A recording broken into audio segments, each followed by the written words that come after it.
প্রিয় বিয়াস, আসসালামু আলাইকুম। তো প্রিয় বিয়াস, তো আমার 6টা চীনা হাঁস আছে এবং কি 5টা দেশি হাঁস আছে। তো এইগুলারে আদার দিয়েছি আপনার মূলত ভাত দিয়েছি, এর সাথে ধান দিয়েছি। তো থাকলে কিছু চাউলও দেই। ভাত, ধান, চাউল 3টা জিনিস মিক্স করে তারপরে পানি দিয়ে মেখিয়ে দিয়ে দেই। তো খুব সুন্দরভাবে খাইতেছে বিয়াস, দেখেন। তো আমার চীনা হাঁসগুলা যে মিষ্টি আলুর পাতাও খায়, অনেক ঘাসও খায়।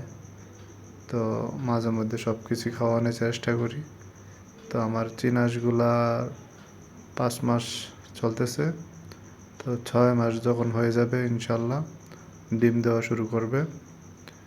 তো আপনারা যারা বাড়িতে আছেন, তো বসে না থেকে, বেকার না থেকে আপনারাও চাইলে চীনা হাঁস লালন পালন করতে পারেন এবং কি দেশি হাঁস মুরগি লালন পালন করতে পারেন।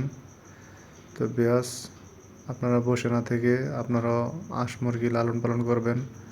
এটা মনে করেন যে হাত খরচ হিসাবে এগুলা আপনার অনেক লাভজনক একটা ব্যবসা। তো বিয়াস, ভিডিওটা যদি ভালো লাগে তাহলে লাইক কমেন্ট করবেন, কিছু জানা থাকলে বলবেন।